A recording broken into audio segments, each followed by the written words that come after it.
días. Buenos días. Ánimo, ánimo. Como les informé ayer, vamos a estar poco tiempo debido a que vamos a una gira de supervisión de las refinerías que tenemos en el país, que las estamos rehabilitando y es muy importante. Hay buenas noticias. Una muy buena es que se detuvo la inflación. Hoy temprano dio a conocer el dato el INEGI y ya no hay mayor crecimiento inflacionario. Esa es muy buena noticia para el pueblo, para la gente. Y yo espero que hacia adelante siga la disminución. Ya llegó a su techo, a su límite máximo y va a empezar a bajar. Ese es mi pronóstico. Lo otro que quiero informarles es que ya tomé la decisión de nombrar a Raquel Buenrostro, secretaria de Economía, quien ahora se desempeña como directora del SAT, que ha tenido muy buen trabajo, porque no ha disminuido la recaudación. Yo creo que lo que cuentan son los hechos y es una servidora pública ejemplar. Le tenemos toda la confianza y ella va a ser la próxima secretaria de Economía. Ya, no, pues vamos poco a poco, poco a poco. Ella va a estar como secretaria de Economía, es maestra en Economía, tiene licenciatura en Matemática de la UNAM y maestría en Economía del Colegio de México.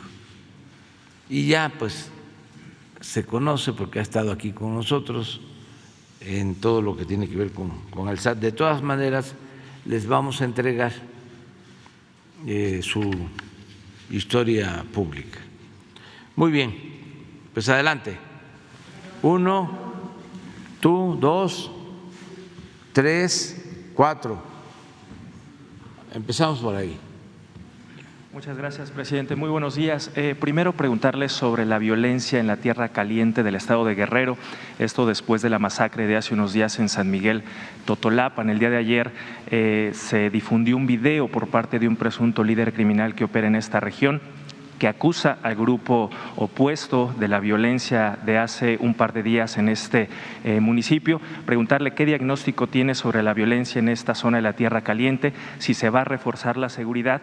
¿Y qué opina de que este presunto líder delictivo apodado El Fresa habla de una posibilidad de un acuerdo de paz que pactaría con el alcalde que fue asesinado precisamente en este ataque, presidente? Bueno, se está haciendo la investigación sobre estos lamentables hechos en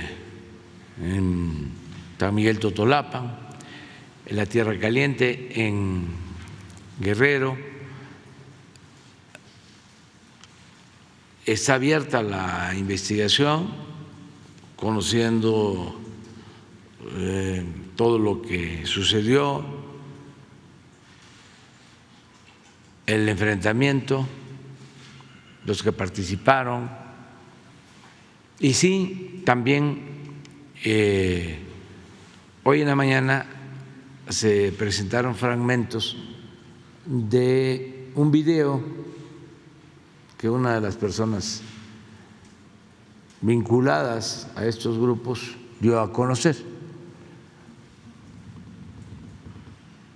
Puedo comentarles que pronto vamos a tener ya información y espero que se castigue a los responsables, que se detenga y se castigue a los responsables. Eso es lo que se está haciendo. No puedo, por razones lógicas, no puedo dar más información, pero sí se está actuando porque no se permite en nuestro gobierno la impunidad. No es como antes, de que actuaban delincuentes, se cometían asesinatos, masacres y no había castigo, entre otras cosas porque había acuerdos con las autoridades. Parezco disco rayado, pero como no contextualizan en el Reforma, no se habla de que el secretario de Seguridad Pública de Felipe Calderón, García Luna, está en la cárcel en Estados Unidos por proteger presuntamente a la delincuencia organizada. No se dice que era el hombre fuerte del presidente,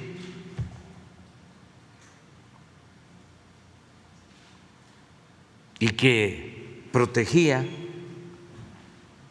a la delincuencia sin exagerar.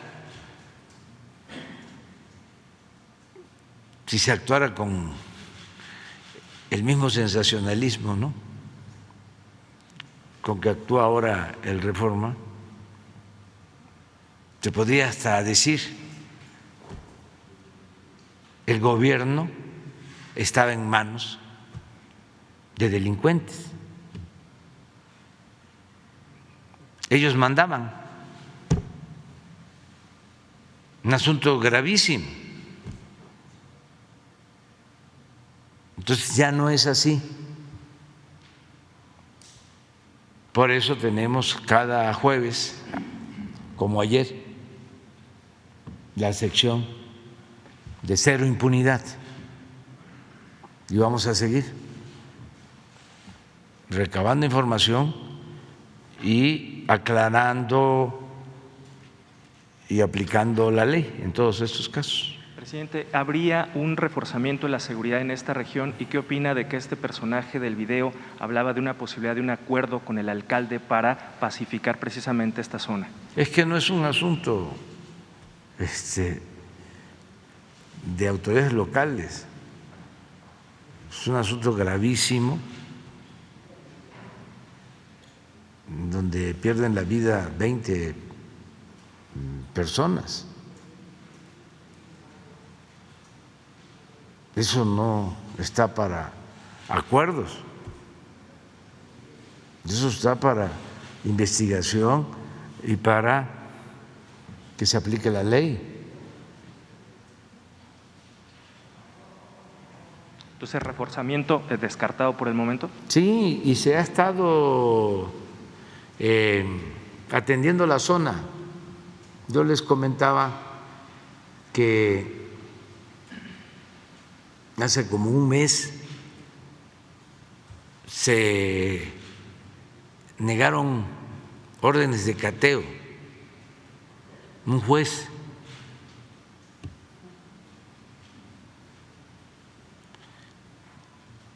y ya cuando se autorizaron,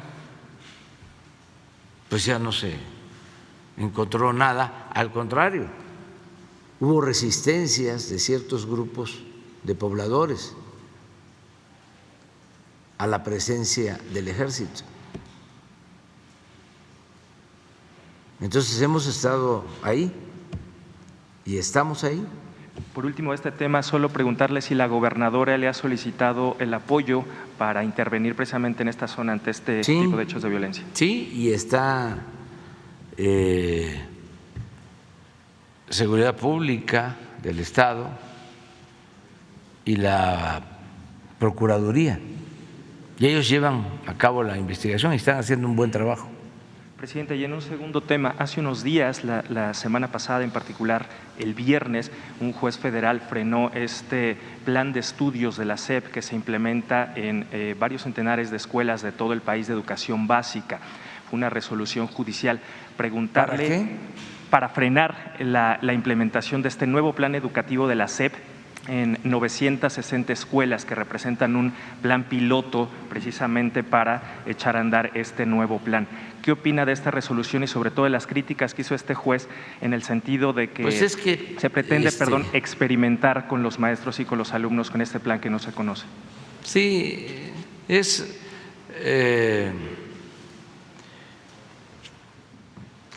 natural que esto suceda porque se trata de cambios en los contenidos de libros, de texto,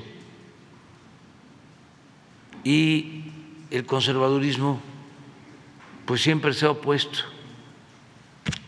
a la educación pública, a los contenidos de los libros, solamente cuando ellos los hacen, como pasó durante todo el periodo neoliberal, que los contenidos los contrataban con empresas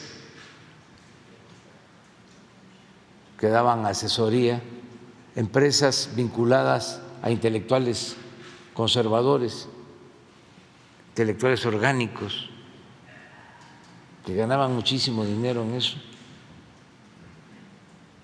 Y fue el tiempo en que abandonaron la historia, hicieron a un lado el civismo, la ética. Y más atrás, pues el PAN, que seguramente son los que están detrás de esto,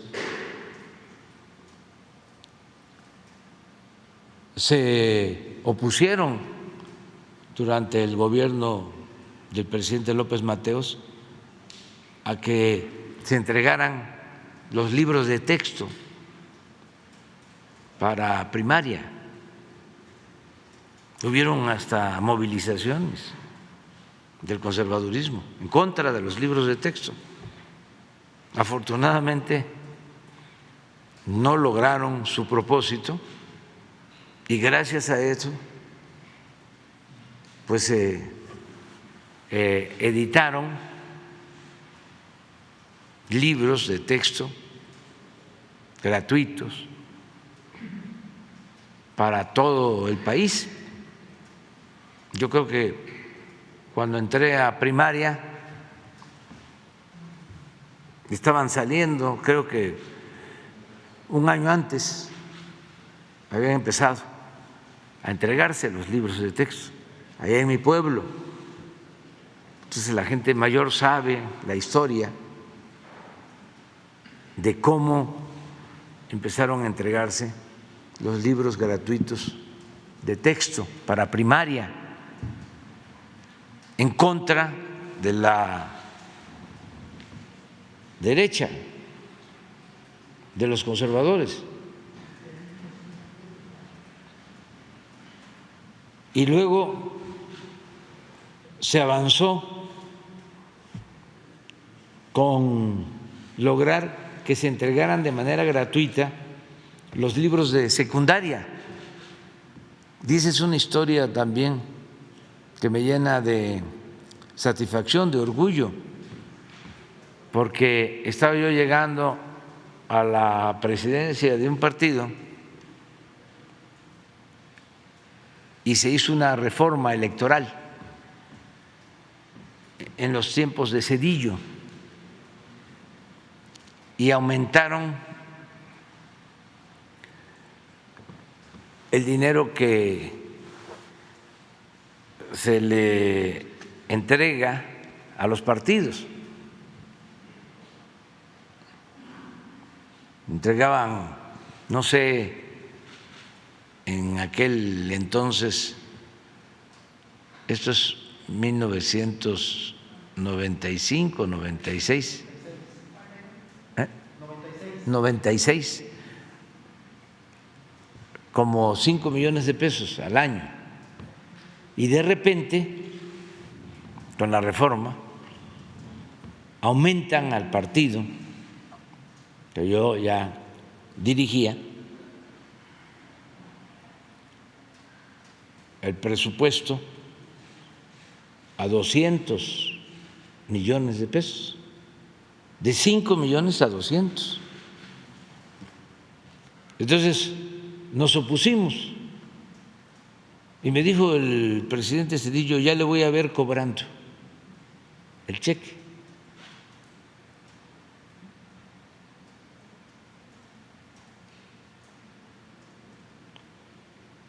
Y tomamos una decisión. ¿Qué hacemos con el dinero? Y seguimos utilizando el mismo dinero, los 5 millones, y el resto se utilizó para 3 cosas: para crear un fideicomiso y ayudar a huérfanos y a viudas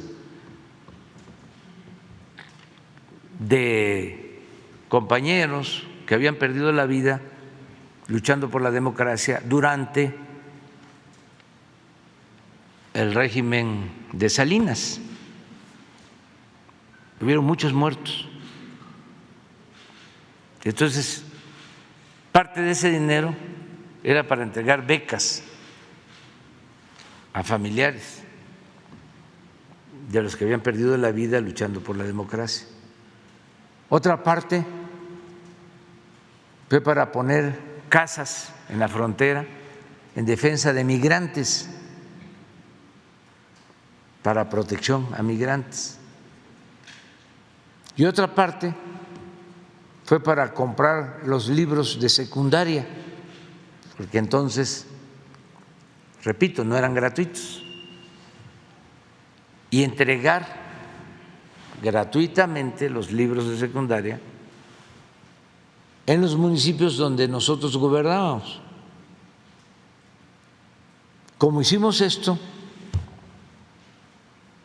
y les molestó mucho, estaba un señor Limón en la Secretaría de Educación Pública, Miguel Limón, y Zedillo, presidente, tomaron la decisión a partir de ahí de entregar de manera gratuita los libros de secundaria a todos los estudiantes. Entonces me genera mucha satisfacción contarlo. De modo que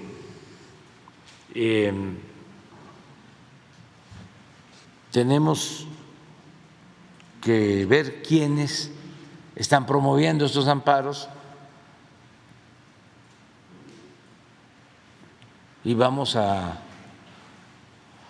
defender la necesidad de que se reformen los contenidos de los libros, porque ya no estamos en el periodo neoliberal o neoporfirista. Ya queremos que la educación sea científica, pero básicamente humanista, que haya un tronco común en donde nada humano nos sea ajeno. Y a partir de ahí, científicos y matemáticos y biólogos, pero un tronco común. Acaba de pasar una cosa en España lamentable, que tiene que ver con ese pensamiento conservador. En una escuela se juntaron jóvenes, adolescentes, y empezaron a gritar consignas contra las niñas, maltratándolas.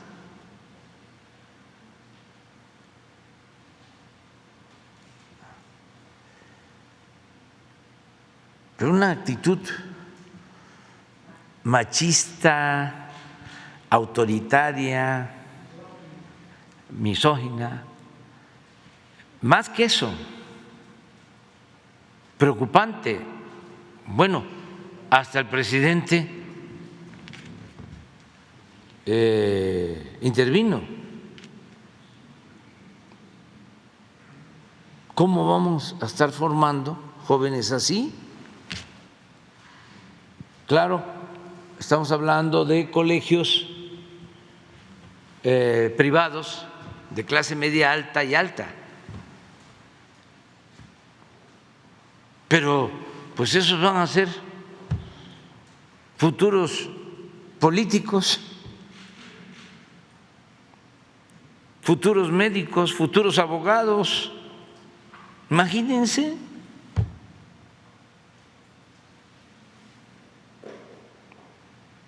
Es el franquismo sin Franco. Presidente, la SEP ya anunció que va a impugnar esta resolución judicial, Sí. este freno al plan. Sin embargo, quería preguntarle si van a acatar precisamente esta resolución de Sí, frenarlo sí, o siempre. se sigue implementando el programa. Siempre nos apegamos a lo que decide el Poder Judicial. Somos respetuosos de las decisiones del Poder Judicial, nada más que no nos dejamos. Y qué bien que me lo dices, porque fíjate que yo no sabía. Entonces ahora le voy a dar seguimiento diario y aquí lo vamos a estar tratando. ¿Se puede decir que en este momento no se está aplicando el nuevo plan educativo con base en esta resolución No tengo judicial? la información que me pides, pero voy a indagar. Y sí vamos a ver quién fue el juez, por qué razón. Y acuérdense que son varias instancias, un proceso de estos. Se puede acudir a otra instancia, pues es lo que pasaba con lo del aeropuerto, el Tren Maya. En el caso del Tren Maya nos pararon un tramo cerca de 3 meses, si no es que un poco más, pero al final pues se demostró que no tenían razón, que no eran afectados directos, que no eran propietarios, que no había daño social, daño ecológico, y ya no tenemos ya amparos. Nunca hemos actuado desobedeciendo un mandato judicial. Y vaya que dejaron un tinglado de defensa de intereses particulares y de el pensamiento conservador, reaccionario, en todos lados, todas partes. tiene uno que estar topando con eso. Y ya lo sabíamos, lo de los libros. Pues imagínense que quisieran los conservadores que continuara la inmoralidad, la hipocresía, el clasismo, el racismo.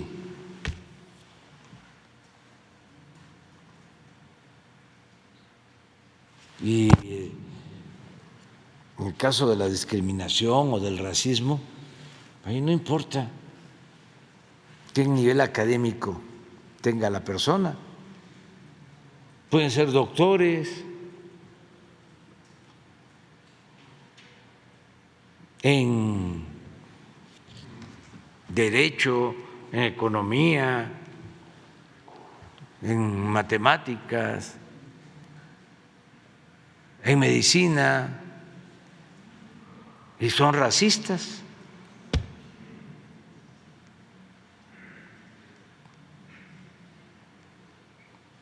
Ayer hablaba yo de la canción de Facundo Cabral. Decía yo, pobrecito mi patrón, piensa que el pobre soy yo. Ellos no se dan cuenta, aun cuando sean eminencias en lo educativo,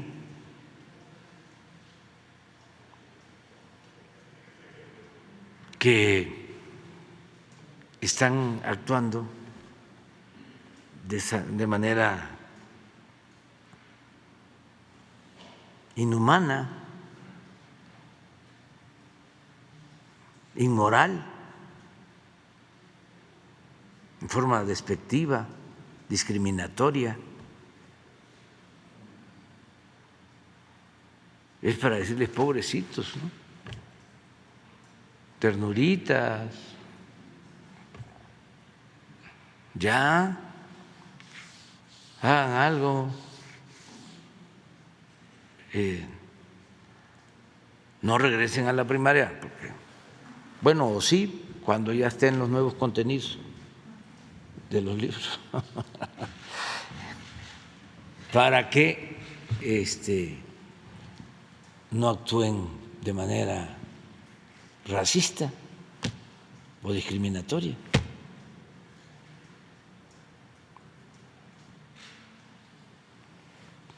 Muy bien. ¿Quién sigue? Buenos días, presidente. Soy Valentina Peralta Puga, reportera de Ecos de Hoy y colaboradora de distintos medios.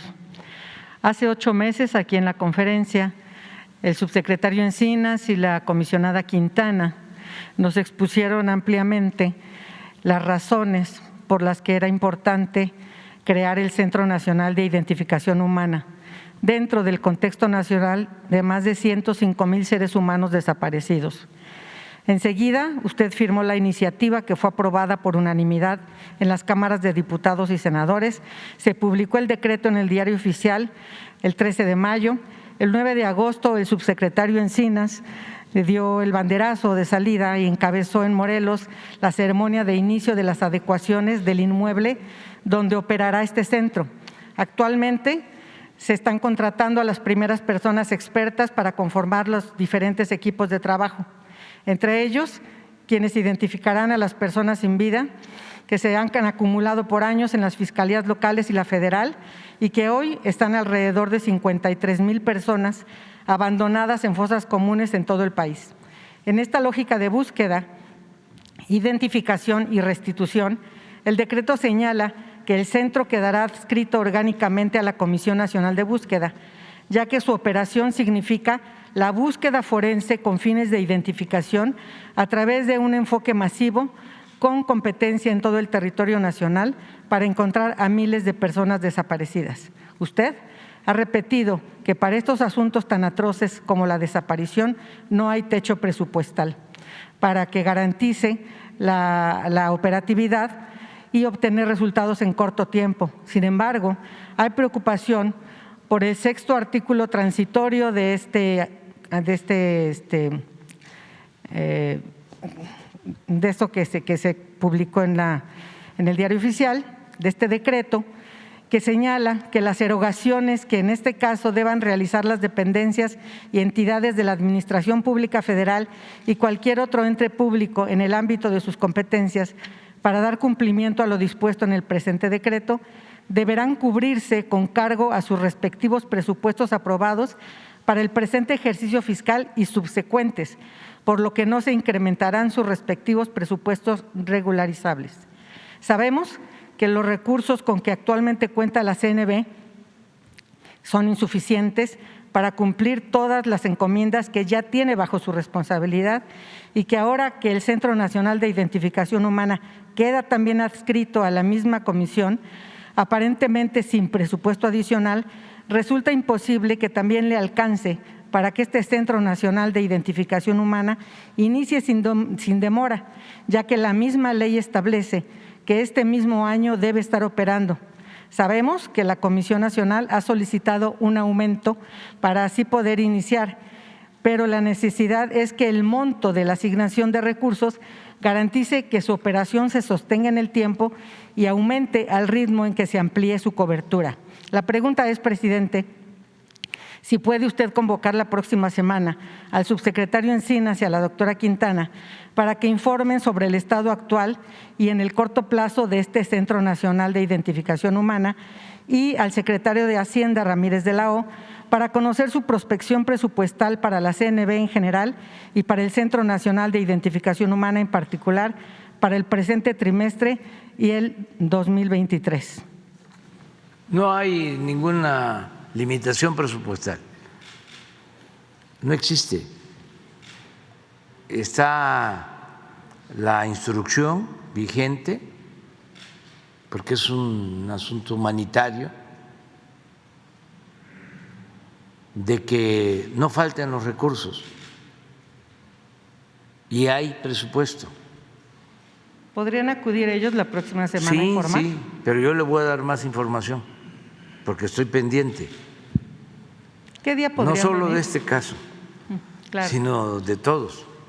Estoy pendiente de que los programas prioritarios cuenten con presupuesto y estoy pendiente del ejercicio de ese presupuesto. Y le puedo decir de que hay presupuesto suficiente, incluso que hay un subejercicio en lo que me está planteando. Y ya está la autorización para que todo lo que se requiera se autorice. A ver, pero se lo voy a aprobar. ¿Podrán ellos acudir?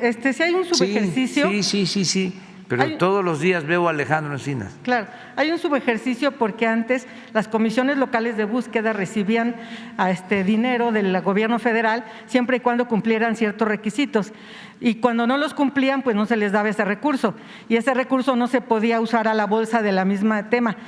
Por eso se registra como subejercicio, pero realmente lo que pasa es que la norma no permitía que se usara para el mismo tema de búsqueda.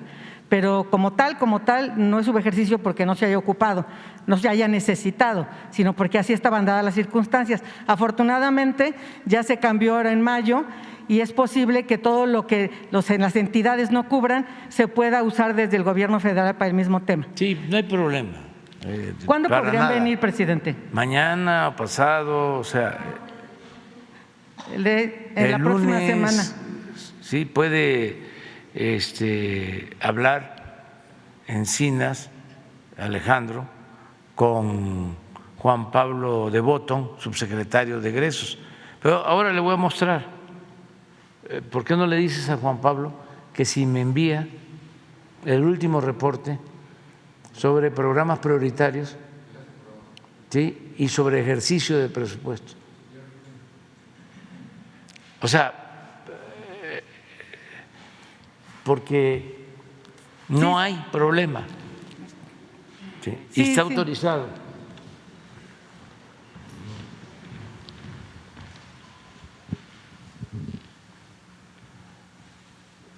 es importante que se conozca esto, ¿no? Es parte de nuestro trabajo. Esto es lo que se tiene autorizado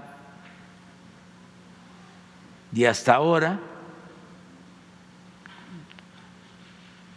que es 5 de octubre, el corte, traemos 72.5 de ejercicio presupuestal en todos los programas prioritarios, en unos más, otros menos. Los prioritarios sociales, 76.5. Esto es con relación al 21 y 22, ¿no? Comparando. Pero luego viene un desglose, programa por programa. Pásalo. A ver si lo tienen. Aquí están todos los programas de bienestar. Por ejemplo, pensión a adultos mayores. La autorización, 237,000 millones. Ejercido, 202,000.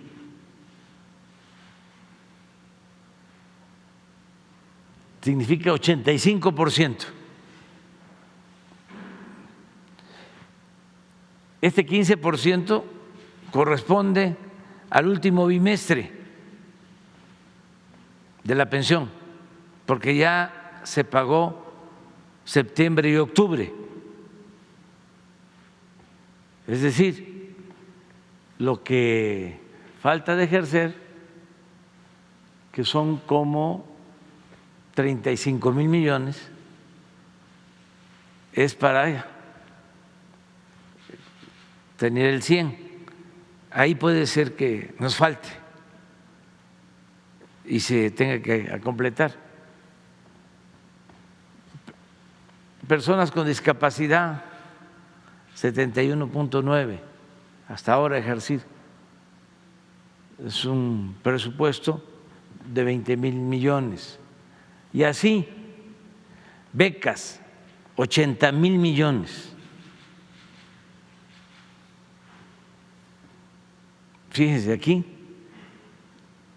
59.2, porque deben de estar pagando. Es que son 11 millones de becas. Me da mucho orgullo poder mostrar esto, porque nunca en la historia de México ningún gobierno había destinado tanto del bienestar. Pero a ver, pásale a otros. Estos son las obras. Tren Maya, 93%, 96,000 millones autorizados, 93. La refinería, ya, 63,000. 100%, y ahí vamos a necesitar, porque estamos integrando y ya en periodo de prueba. Hoy voy para allá, precisamente. Y así, en todos los casos. Pero síguele, porque hay otros. Vacunación, la nómina educativa de Michoacán, que es algo especial, que iniciamos federalizando, porque no se les pagaba a los maestros. Aquí está. Búsqueda de personas desaparecidas, 740 millones. Ejercido 72.3, o sea, sí tienen recursos.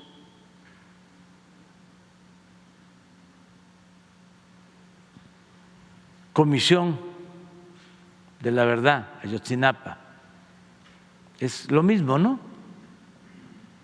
¿O es otro?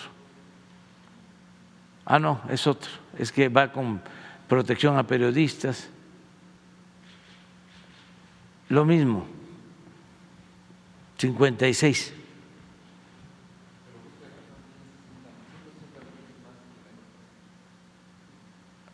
Tú dices esto, sí. De 583 del año pasado, en búsqueda de personas, porque también hay mucha desinformación, a 740. Sí, Y la comisionada acaba de pedir 300 más, de esos 700 pidió 300 más para completar 1,000 y sí, poder… pero no hay ningún cumplir. problema. Muchas gracias. Sí, es cosa nada más que se haga el trámite, porque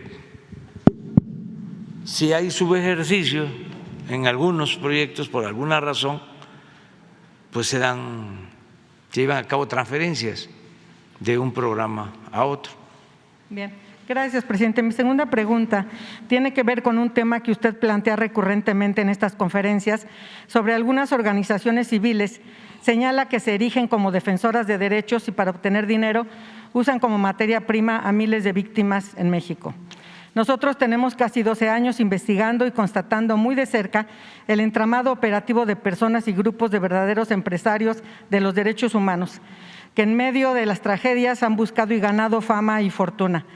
Y desde hace años conforman un coto de poder que propicia premeditadamente la incapacidad institucional, entre otras porque se consideran dueños de las designaciones de titulares y directivos de las instituciones que atienden víctimas. Y entonces así insertan alfiles que diseñan procesos ineficaces para que ante la falta de resultados en las instituciones ellos sigan señalando violaciones del Estado mexicano y con ello se reinicie este ciclo perverso para que sigan obteniendo recursos y controlando el desarrollo de las instituciones mientras administran el dolor de las víctimas. También tienen como estrategia ir trepando sobre las víctimas para alcanzar reflectores y altos cargos. Hay múltiples ejemplos. Uno muy evidente, al que usted se refiere constantemente, es el senador sin partido, que usted ha llamado falsario. ¿Cómo detener el abuso de estos personajes? Usted declara con frecuencia que como principio real para resolver las problemáticas se debe ir a las causas y atenderlas. Si las víctimas de delitos graves están a merced de estos, que usted también ha llamado buitres y sopilotes, es porque una de las razones es que las instituciones están atomizadas y dejan vacíos que estos pseudodefensores aprovechan para llenar o aparentan llenar, lucrando con el dolor y la desesperación de las víctimas a las que el Estado ha negado resultados de justicia. En la medida que la respuesta institucional sea eficaz y eficiente, es que estos mercenarios se quedarán sin materia para hacer creer a las víctimas que son sus salvadores. Ahí es donde su propuesta desde hace años sobre crear la Defensoría del Pueblo cobra la importancia enorme de la reorganización institucional para evitar esa línea interminable de ventanillas de múltiples y variadas instituciones, una para defender cada derecho, que gastan más del 80% de sus presupuestos en estructura debido a la burocracia administrativa. Por lo pronto, por un lado, preguntarle si está dispuesto a retomar este compromiso que usted ha mencionado en reiteradas ocasiones y por lo pronto la CEAV, la Comisión Ejecutiva de Atención a Víctimas, requiere de más recursos humanos y materiales para hacer frente a una parte de la atención victimal. ¿Podría usted convocar a la titular de la Comisión Ejecutiva de Atención a Víctimas para que como institución rectora del Sistema Nacional de Atención a Víctimas informe sobre los elementos que urge fortalecer en el sistema y en su institución y así se eliminen las condiciones que actualmente permiten el oportunismo de estos mercaderes de los derechos humanos? ¿Podría convocarla, presidente? Sí, y además estoy totalmente de acuerdo con tu texto. Me das una copia. Sí, cómo no. Porque coincido plenamente. Y tenemos más que decirles que ya en otras Sí. ocasiones lo haremos, que tenemos 12 años insertos dentro de todo este mecanismo y es de veras abominable darnos cuenta cómo se ha generado esta Sí. corriente empresarial. Sí, es que crearon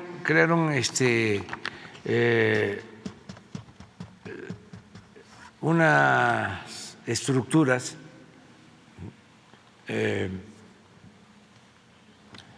para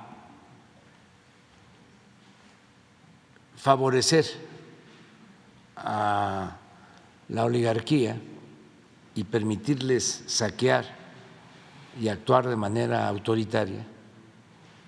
Claro que sí. Nulificaron el Estado social de derecho. Entonces crearon todos estos organismos autónomos supuestamente, pero esa fue una estrategia.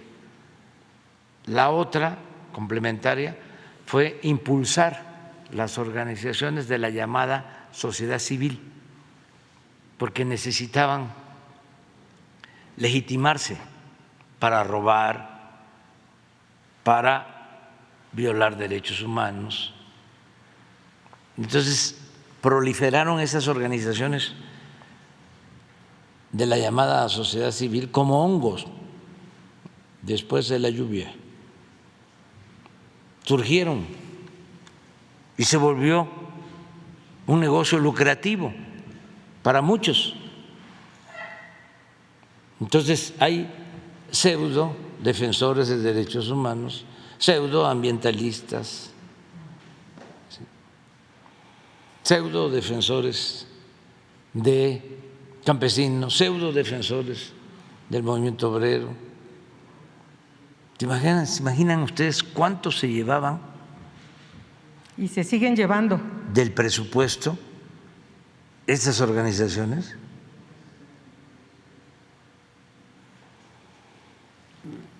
Además, causando daños, porque desmantelan la parte de las guarderías del Seguro Social para subrogar el servicio a organizaciones civiles vinculadas a funcionarios públicos. No hay supervisión, lo que les importa es el lucro y por eso la desgracia de ABC. No rinden cuentas. Nada, nada, absolutamente. Entonces, sí es muy importante que esto se vaya combatiendo. Lo dije en la ONU, porque no solo es el caso de México, proliferó a nivel mundial. En el caso de Estados Unidos, con todo respeto, en vez de tener acuerdos con los gobiernos y destinar recursos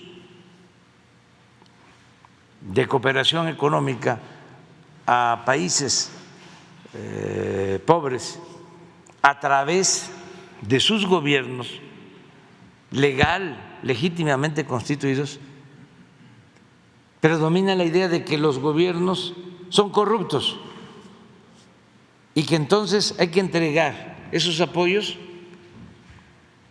a las organizaciones de la sociedad civil. Yo les he dicho, con todo respeto y franqueza, pues por eso no se avanza. En el caso de Centroamérica, la ayuda, la poca ayuda, en vez de entregarla a los gobiernos y cuidar de que no se roben el dinero, se le entrega a organizaciones de la sociedad civil y se queda el dinero en los aparatos burocráticos,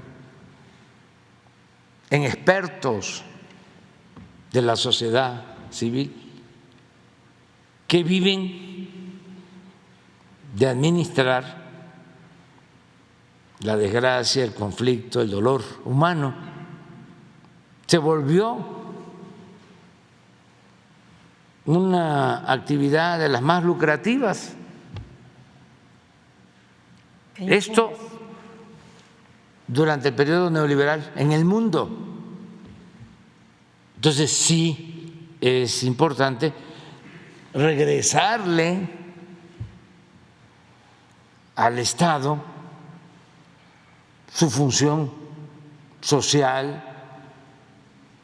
que el Estado cumpla con su responsabilidad social y que el Estado no viole los derechos humanos, que deje de ser el violador principal de los derechos humanos, como sucede en todo el mundo. Claro. Pero no es fácil porque se creó un aparato que domina mucho en la ONU, en las organizaciones internacionales de defensa de derechos humanos. Son como una especie de Fondo Monetario Internacional, pero en lo relacionado con lo social. Todo eso lo fueron desarrollando. Entonces, sí hay que seguir insistiendo en que las cosas cambien, y aquí en nuestro país hemos avanzado. Por eso es el enojo también, porque se llevaban muchísimo dinero del presupuesto. Entonces, si se le va a apoyar al adulto mayor, ese dinero todo le llega de manera directa al adulto mayor, es su pensión, no es el instituto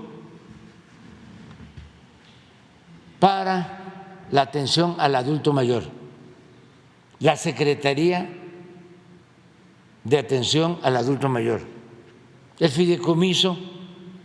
Pues imagínense si hubiese un instituto o una secretaría para el adulto mayor, un aparato burocrático enorme, ahí se queda el presupuesto y no le llega a la gente. Las organizaciones campesinas supuestamente independientes en el gobierno anterior, en los gobiernos anteriores, recibían miles de millones de pesos, no rendían cuenta y los líderes se hicieron millonarios. Si acaso le entregaban a la gente migajas, despensas, y ellos se quedaban con los recursos más cuantiosos, ¿no? Entonces, eso no. Una de las cosas que yo celebro que se está haciendo es entregar de manera directa. Ya vamos a terminar las 2.700 sucursales del Banco del Bienestar. Entonces, con una tarjeta, el adulto mayor va y saca lo que por derecho le corresponde. El familiar autorizado de una niña, de un niño con discapacidad,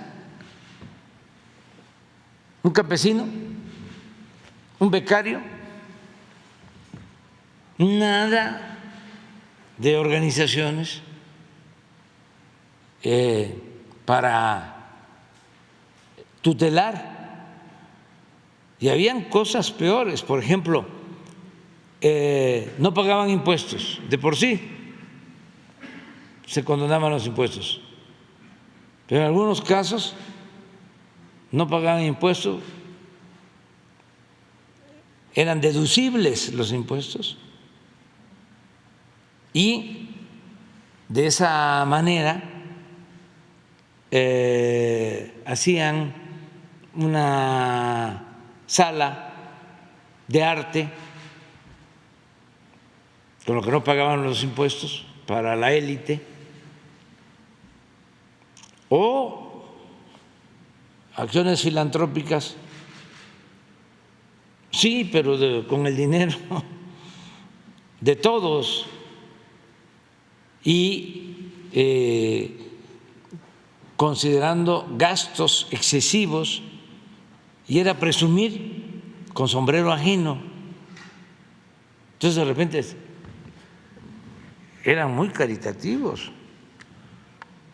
Todo eso se terminó, ahora todo el presupuesto va directo a la gente. Ya me tengo que ir, si no, no voy a llegar. Nada más por último le quiero entregar esto que le mandan 3 familias a las que les cambió usted la vida. Bueno, son los 3 jóvenes de Balancán que estaban detenidos injustamente. Sí. Rosa Isela hizo toda la gestión, el presidente del Tribunal Superior de Justicia los atendió personalmente. Todo es una hamaca. Se generó, es una hamaca. Y las palabras que le dicen es: señor presidente, este regalo que hoy le enviamos no es costoso, pero sí valioso. Es una hamaca de las muchas que aprendimos a tejer en el penal durante casi 2 años de prisión injusta. Fue hecha con nuestras lágrimas de hombres hundidos en la desolación, impotencia, frustración y ese miedo que tenemos la gente pobre cuando caemos en manos de autoridades corruptas y sentimos que la justicia nos queda muy lejos. Pero a partir de su intervención para que se investigara la verdad, nuestros dolores se convirtieron en gran ánimo y profunda fe. Se la entregamos para que cuando descanse sobre ella y esos miles de hilos con que está hecha lo cubran como símbolo de todas las vidas a las que nos ha devuelto la luz y esperanza en el presente y el futuro como presidente de México, con respeto y gratitud, Aníbal, César y Juan Carlos. Bueno, me les da las gracias y un abrazo cariñosísimo. Y sí saben, yo aquí, ahora en Palacio no se puede, pero en la casa sí tengo mis hamaqueros y como se acostumbra en el sureste, está la cama y arriba la hamaca. ¿No es así? Y cuando hay calor arriba y hay un poquito de frío, a la cama. Entonces ya la vamos a disfrutar. Ya, quedamos pendientes. Te la doy.